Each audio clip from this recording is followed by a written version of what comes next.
Bismillahirrahmanirrahim. Assalamualaikum warahmatullahi wabarakatuh. Waalaikumsalam Waalaikumsalam warahmatullahi wabarakatuh. warahmatullahi wabarakatuh. Alhamdulillah, salatu wassalamu ala rasulillah wa ala alihi wa sahbihi wa man walah. Asyhadu an la ilaha illallah wa la syarikalah wa asyhadu anna Muhammadan abduhu wa rasuluh wa nabiyyu ba'dah. Alhamdulillah, malam ini kita bisa kembali mengadakan Zoom meeting untuk kegiatan praktikum Java 1 untuk kelas B. Mohon maaf kita digeser waktunya gitu ya, pas habis Isya gitu supaya nggak nanggung. Kalau jam 7 itu rasanya kok nanggung banget ke Isya. Jadi kita nanti untuk pertemuan berikutnya insya Allah tetap jam 8 gitu ya kita mulainya supaya supaya nyaman gitu ya habis Isya. Baik. Kita lanjutkan dari hasil pembahasan yang minggu kemarin.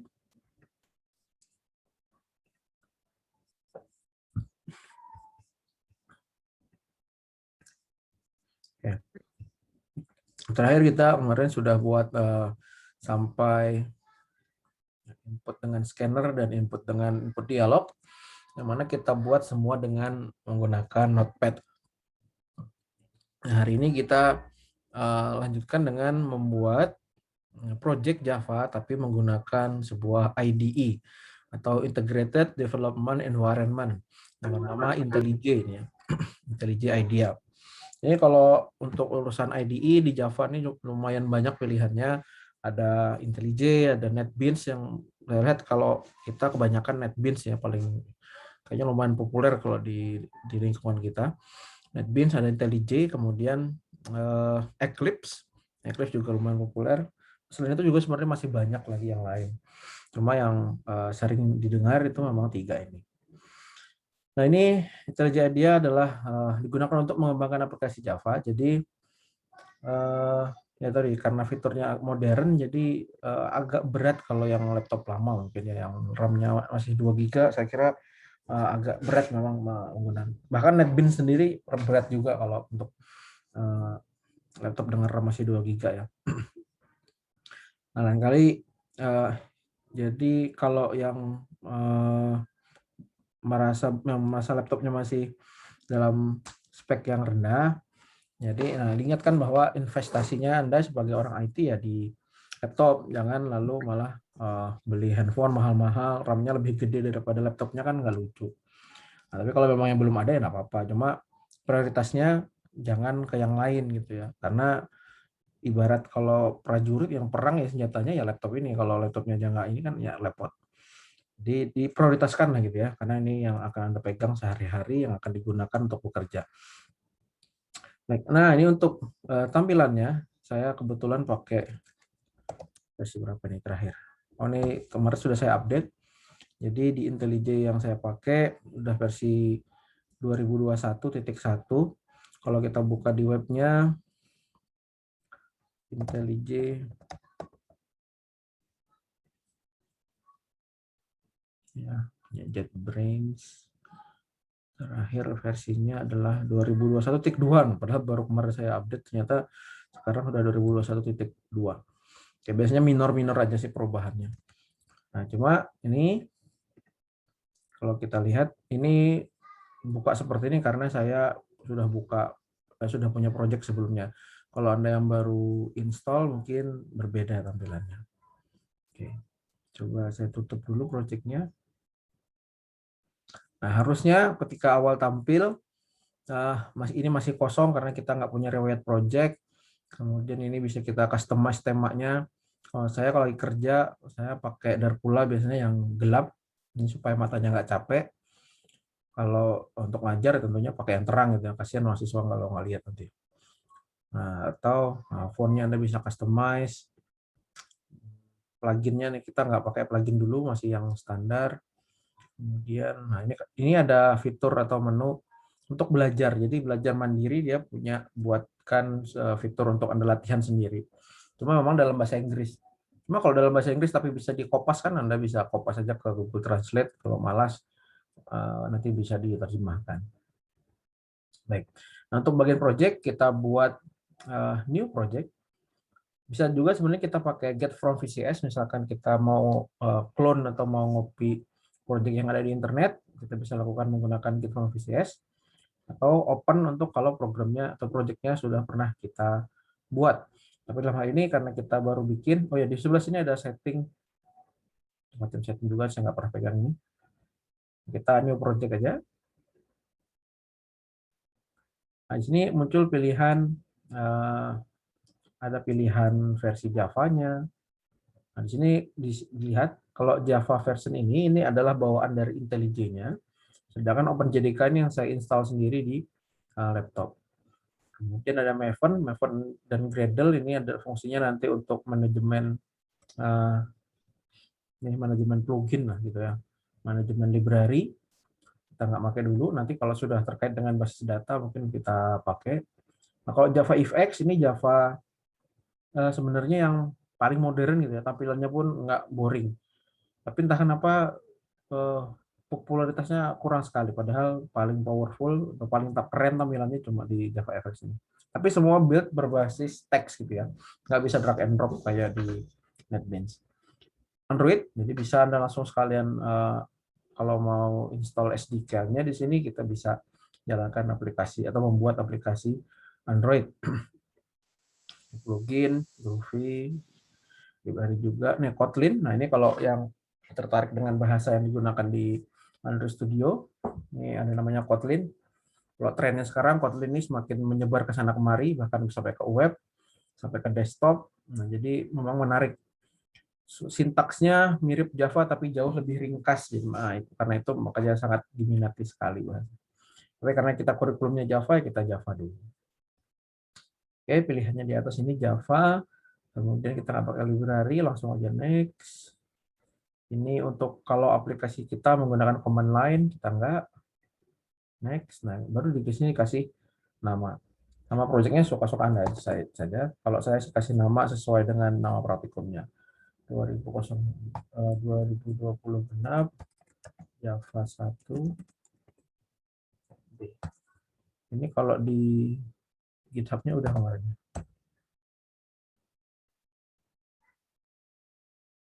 Di repositorinya.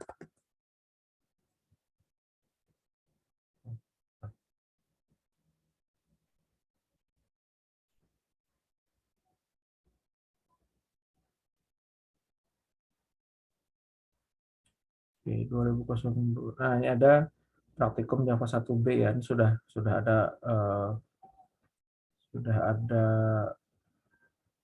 repositorinya.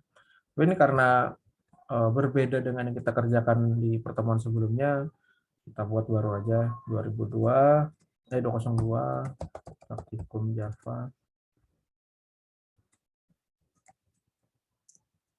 1B dia. Nah, nggak usah ikuti format ini nggak apa-apa, ini saya cuma supaya repositorinya nggak membingungkan, saya kasih kode seperti itu. Tapi kalau Anda mau kasih nama sendiri silahkan. Jadi nama project seperti itu, finish. Nah, dia akan buat struktur project seperti ini. Ada folder di sebelah kiri beserta daftar library. Kemudian ada di sini untuk meletakkan source code-nya atau SRC. Kemudian di sini konfigurasi pada IDE-nya. Kita fokusnya di SRC-nya aja. Atau sebelum kita lanjut, sebelum mengisi, kita bisa upload dulu project ini ke repository. VCS, share project on GitHub. Nah, di sini bisa langsung nggak usah pakai git gitu ya, git init, git push, nggak, kita pakai tampilan yang visual. Nah, kalau untuk konfigurasi gitnya Anda bisa masuk di preferences, ke option, nanti pilihannya ada version control, kemudian ada GitHub. Nah, ini biasanya sudah login. Kalau Anda yang baru install, biasanya ya login dulu, berarti sini tambahkan dulu login. Sekarang katanya yang paling aman sih lihat token, jadi Anda login dulu di web, nanti tokennya akan dipas ke IntelliJ IDEA. Oke, jadi tadi saya ulangi, untuk login di GitHub-nya Anda cek di file, kalau di Windows ya, preference, kemudian cari ke bawah ini version control, di bawahnya ada GitHub, nah Anda add akun Anda dulu di sini menggunakan token. Kalau sudah, kita bisa lanjut untuk share project-nya ke GitHub. Nah, kasih nama, boleh diganti dari nama project-nya atau tetap sesuai dengan nama project-nya. Oke, mau dikasih deskripsi boleh, tapi jangan di private. Kalau di private kan nanti kita nggak bisa share codingnya. Oke, ini initial commit atau pertama kali, di mana kita kan kita belum isi apa-apa, baru konfigurasi standar dari IntelliJ-nya. Kita add aja.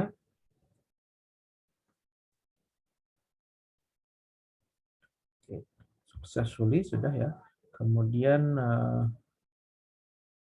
kalau kita lihat di repository online saya,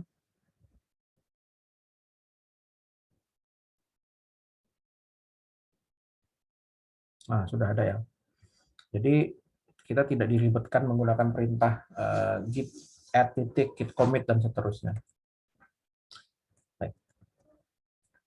Selanjutnya setelah bikin project baru, kita buat ini boleh seperti ini atau boleh ikuti tadi. Kemudian buat kelas baru main. Nah, di sini instruksinya buat kelas baru main dengan cara diklik kanan di bagian src, new Java class, kasih nama main, pilih kelas. Demokan, klik kanan di sini, new Java class. Kemudian nanti ada dialog seperti ini, kita bisa kasih nama kelasnya main. Kemudian kita pilih ini adalah kelas. Nah, di sini dia tanyakan, kita sudah membuat file baru, mau di-add kah? Ya, kita add aja. Jadi nanti masuk sebagai perubahan pada Git. Berikutnya, nah ini sudah ada juga saya jelaskan. Kemudian bisa ditulis kembali variabel yang sudah kita buat sebelumnya. Nah, ini kalau mau menjalankan yang sebelumnya, saya taruhnya di mana kemarinnya? Di Java Projects.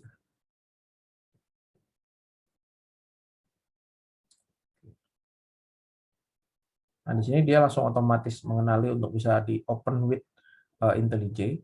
Tinggal tergantung konfigurasi Anda aja ya di laptopnya. Ini kita copy, yang data types ya.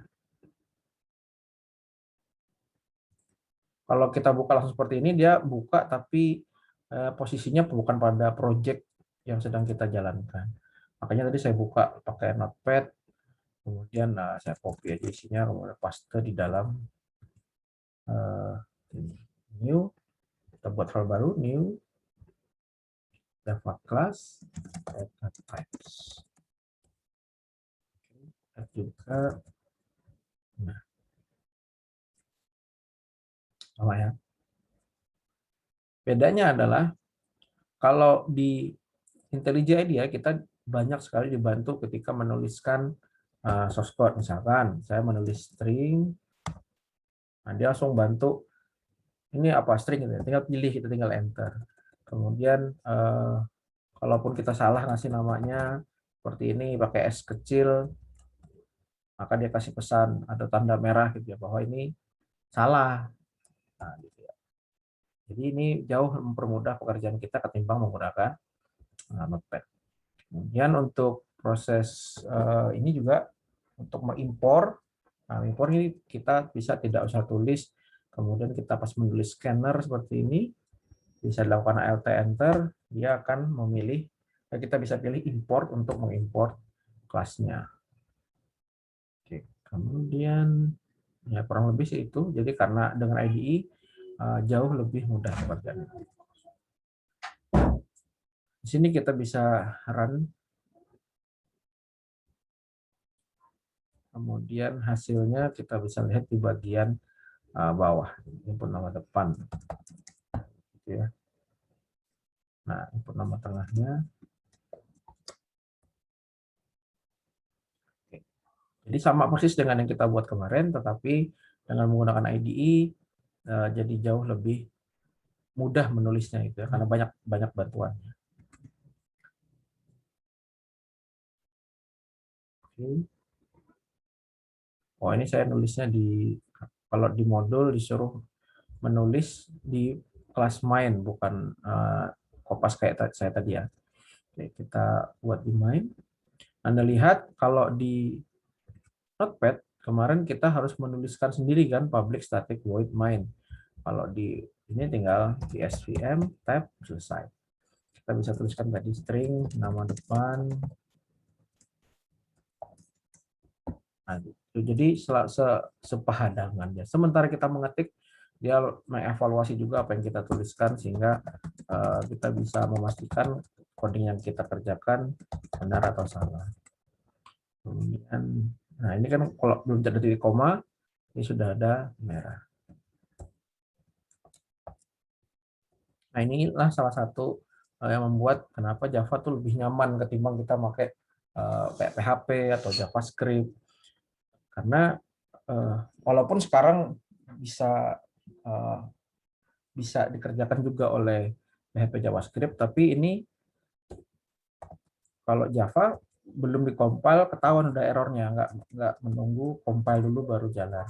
Kalau di PHP kadang-kadang kan kalau sintaks salah sih kadang-kadang di Visual Studio Code bisa mendeteksi, tapi kalau pas yang sesuatu yang error yang tidak deteksi oleh Visual Studio Code, kita harus nunggu mereload dulu halamannya. Kita pakai auto reload, buka halaman dulu, lihat errornya. Tapi kalau di Java sambil kita mengetik, kita bisa tahu kalau ada kesalahan.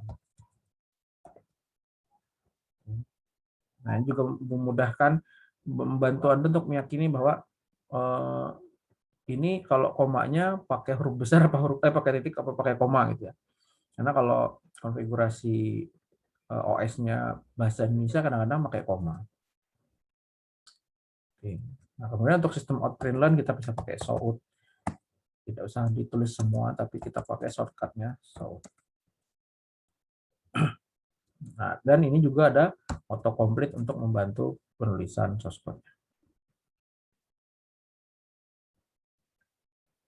Nah, untuk compile-nya pun kita cukup menggunakan run sini atau run di atas kalau kita pilih file utamanya atau main-nya dengan menggunakan run tanpa menggunakan Java C dan Java.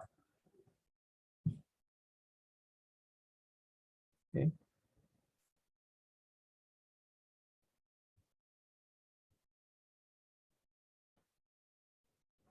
Oh, ini masih 451. Oke, berikutnya ini kita commit dulu. Commitnya dengan cara git commit. Saya lupa kalau di Windows shortcut-nya apa. Terus ini commit. Kalau kita klik commit, nanti muncul file apa aja yang kita tambahkan dalam commit ini. Kita kasih pesan commitnya, misalkan. Nah, ini saya hapus saja data type-nya.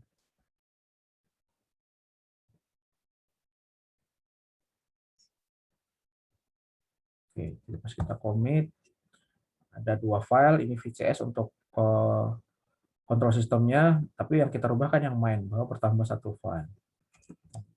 Buat kelas main. Pilihannya bisa commit atau commit dan push sekalian. Commit dan push sekalian deh. Oke.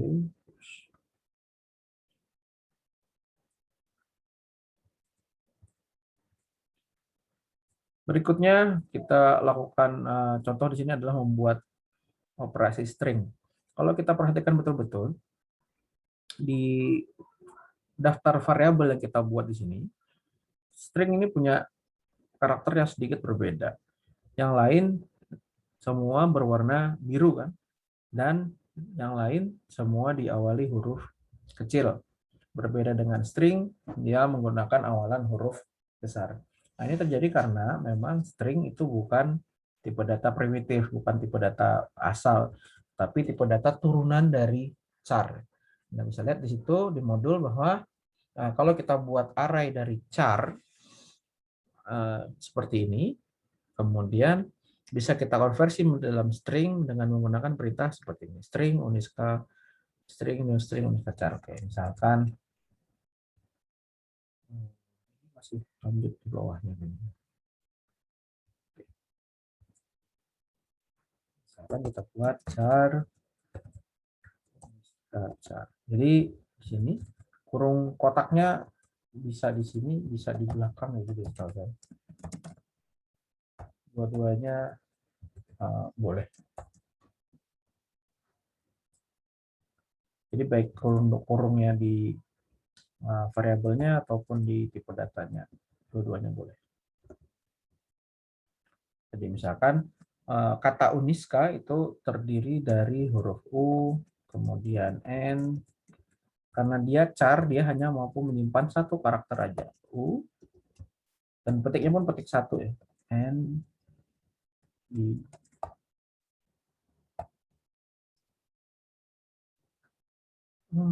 I.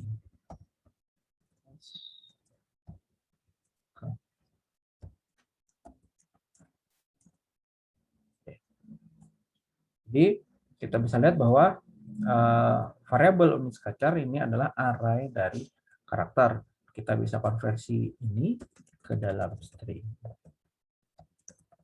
Nah, cara tadi ini string.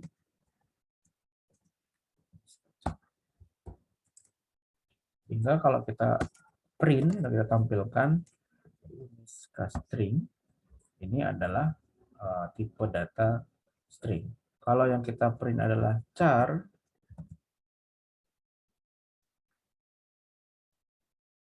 dia juga sama tampil sebagaimana string. Nah, untuk operasi string kita bisa melakukan berbagai macam operasi terhadap tipe data string ya. Misalkan yang pertama adalah di sini concatenate namanya ya, atau penempelan gitu ya, dari nama, misalkan kita buat sebuah variabel nama lengkap, itu merupakan tempelan dari nama depan, ditambah spasi, ditambah nama tengah, tambah nama belakang. Kemudian kita bisa deteksi atau bisa cek panjang dari string tersebut menggunakan perintah length. Kemudian kita juga bisa buat index of atau mencari posisi dari kata yang mau kita cari pada string. Nah, substring ini juga kita bisa pakai untuk memotong karakter dan berbagai macam lainnya. Oke, nanti coba sambil dicoba. Atau sebentar ya, kita coba. Kasih.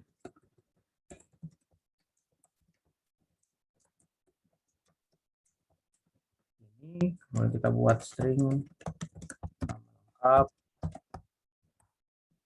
Bisa aja kan nempelkan langsung nama depan, nama tengah, belakang. Nah, tapi kan kalau seperti ini tidak ada spasinya, sehingga kita tambahkan spasi supaya lebih mudah dibaca, lebih estetik gitu.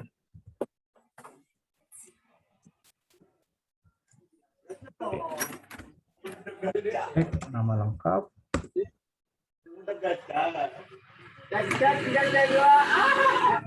Dari sini kita bisa hitung panjang nama saya itu dengan menggunakan perintah nama lengkap atau nama variabel yang mau kita hitung.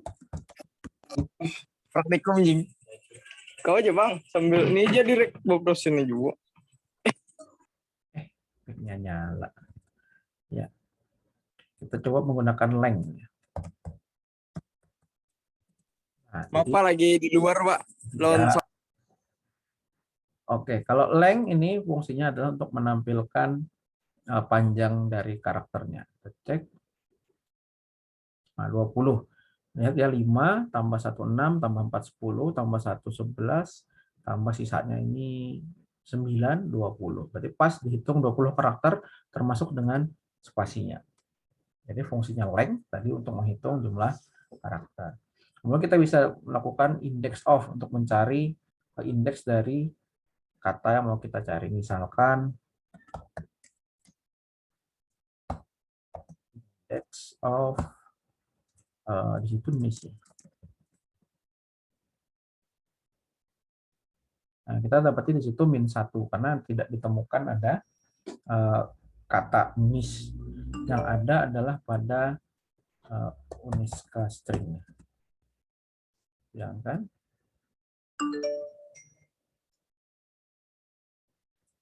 Nah, kita bisa lihat di situ posisinya adalah pada karakter 1.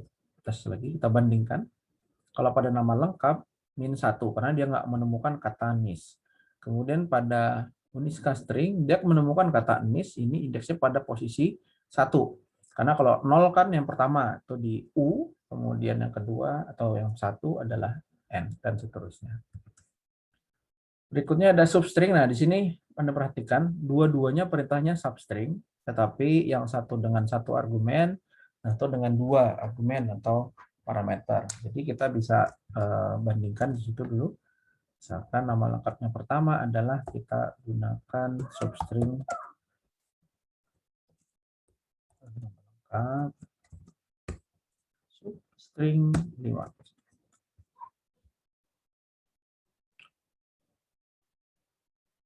Nah, Anda lihat di situ namanya Mirzanya hilang. Kemudian diawali oleh spasi, ini ada spasinya, atau biar kelihatan mungkin saya mulai di 8 ya.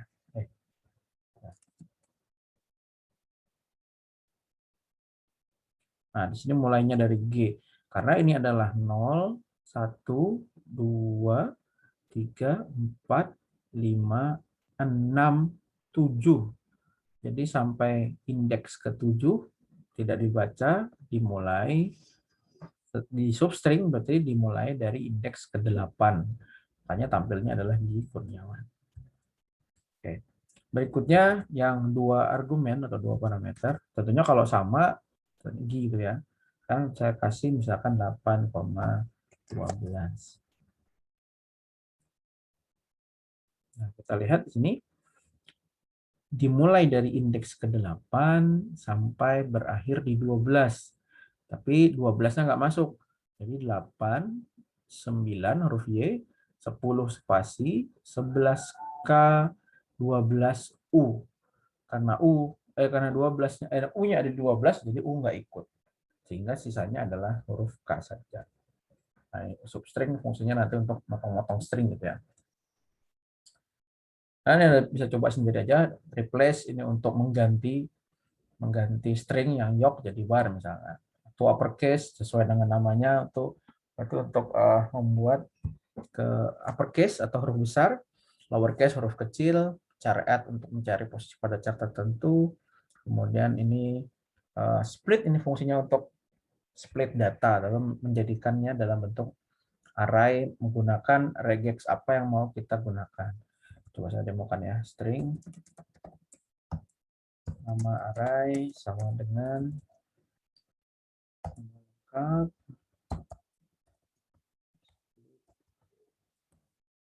karena yang mau kita jadikan untuk dasar men-split adalah spasi gitu ya. Nah, sehingga kita bisa tampilkan seluruh isinya.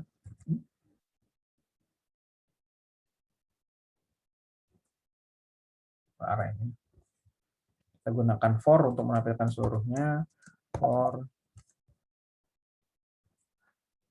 string nama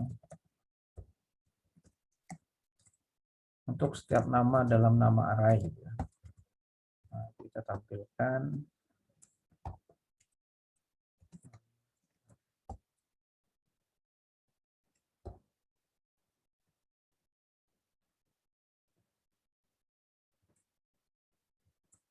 namanya ya.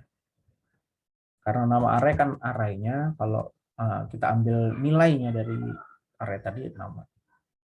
Nah, di sini Mirza Kurniawan tadi kita split berdasarkan karakter spasi. Karakter lain bisa, misalkan saya iseng nih men-split menggunakan huruf A. Tes sampai. Nah, kan? A-nya hilang, kepotong, kemudian ini jadi Yogi, Kurni A1. Nah, jadi ini semua huruf A hilang dan dipotong menjadi array. Ya, jadi fungsinya untuk split adalah untuk memecah sebuah string panjang itu menjadi dalam bentuk array. Biasanya nih kalau Anda pernah pakai Excel ada CSV ya, command sign itu kan datanya dibatasi oleh koma. Anda bisa split itu menjadi dalam bentuk array dengan cara menggunakan perintah split. Tapi jangan lupa kalau dari array berarti ada beberapa simbol yang juga harus dihapus kayak kurung kurawal atau misalnya kurung kotak, itu harus diperhatikan. Nah, oke. Kalau sudah, ini bisa kita kembali commit, Ctrl K dulu, kemudian kita kasih tanda misalkan operasi string, commit and push.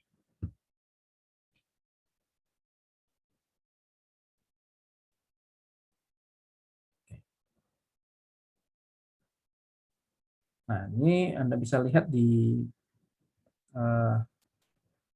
halaman repository GitHub saya, sudah ada project baru yang isinya 3 commit yang baru aja kita lakukan. Oke. Nah, untuk tugas Anda, jadi dipisah ya. Yang tugas pertemuan pertama ya tanpa pakai IDE. Nah, kedua ini menggunakan IntelliJ IDEA. Jadi jangan nanti merasa, oh kemarin belum kerjakan sekalian aja. Enggak, jangan. Dipisah satu persatu. Yang kemarin, yang di pertemuan pertama tetap kerjakan menggunakan Notepad. Kemudian pada repositori yang berbeda, Anda buat tugas untuk pertemuan yang kedua. Sebenarnya itu masih di pertemuan pertama ya tuh. Nah, masih di pertemuan pertama. Di modul 2 ini berbeda sedikit. Modul 2 ini kita belajar lebih mengenal di dalam konsep PBO-nya. Saya yakin kalau Anda sudah semester 4 kan sudah masuk nih PBO. Jadi Anda bisa sambil dilihat-lihat lagi, ini kurang lebih tentunya sama dengan yang Anda pelajari di kelas, apalagi kalau yang ternyata kelas saya gitu ya. Jadi di sini kita lihat menggunakan atribut seperti biasa, kita buat kelas punya atribut atau properties dengan tipe data string, npm, string nama, kemudian kalau mau bikin tanggal ya bisa di sini date tanggal lahir, seterusnya. Kemudian kita buat berarti ada 2 file, mahasiswa sama masa beraksi. Ini kita buat file baru lagi ya, ini modul kedua. Jadi sampai ke kalau Anda sudah mengerjakan yang modul 2 ini berarti ada 3 project gitu ya. Project yang pertama Notepad, project yang 2 IntelliJ, ketiga juga IntelliJ. Oke. Nah, ini sambil dicoba di rumah. Saya yakin ini sambil mengulangi pelajaran Anda di PBO di kelas. Kurang lebih pasti sama. Kalau Anda lihat di sini yang mungkin sedikit rumit adalah bagian tanggal. Bagian tanggal di Java dia pakai simple date format namanya, simple formatter ya. Dia perlu formatter untuk memformat bentuk tanggal supaya sesuai tanggal gitu ya. Biasanya sih kalau saya nggak mau ribet ya langsung string aja gitu ya. Tapi pada operasi-operasi tertentu di mana kita perlu menghitung misalkan usia, itu berarti ada operasi tanggal yang harus dihitung, misalkan menghitung jumlah hari, menghitung tahun. Nah, itu harus menggunakan tipe data yang date. Kalau pakai string kan nggak bisa dikurangi, kecuali nanti Anda split, pecah satu-satu, malah lebih ribet. Kemudian selain atribut juga ada metode atau prosedur atau function, yang mana di sini dibuat di dalam kelas, kemudian dijalankan di dalam aksinya. Oke, sampai konstruktornya. Nah, jadi hari ini Anda silahkan kerjakan tadi. Kalau yang sudah pertama sudah, alhamdulillah. Yang kedua, hari ini cukup sampai dengan ini saja. Sampai dengan halaman 17 saja. Jadi 18 ini nggak usah. Jadi untuk modul 2 silahkan kerjakan sampai halaman 17. Kalau ada permasalahan nanti silahkan kontak lagi sama saya. Tapi kalau yang masalah GitHub mudah-mudahan sih udah nggak lagi ya. Kalau merasa keribetan Anda upload manual aja di website GitHub-nya. Jadi itu juga lebih aman lah gitu. Kalau untuk sudah menggunakan IDE harusnya udah aman lah, nggak ada yang bermasalah lagi di GitHub-nya. Baik, saya minta tolong di-on-kan dulu semua kamera. Mau saya foto untuk absen. Pastikan nama yang tampil itu nama Anda benar, supaya nanti untuk absennya mudah. Baik, saya screenshot ya, 3, 2, 1. Satu lagi, 3, 2, 1. Oh, satu lagi terakhir, 3, 2, 1. Baik. Saya kira sekian untuk hari ini. Silahkan dikerjakan, kemudian kalau ada problem ditanyakan aja, tanya di grup lebih nyaman. Jadi kalau ada yang ada teman yang bisa menjelaskan tanpa harus nunggu respon saya, ya alhamdulillah gitu ya. Syukur-syukur kalau bisa buat belajar kelompok sama-sama belajar gitu, sama-sama berkembang gitu dengan baik. Sama-sama belajar supaya perkembangannya lebih cepat gitu ya ketimbang belajar sendiri. Oke. Mudah-mudahan saya sampaikan hari ini bermanfaat, bisa diterima dengan baik. Wabillahi taufiq wal hidayah. Assalamualaikum warahmatullahi wabarakatuh.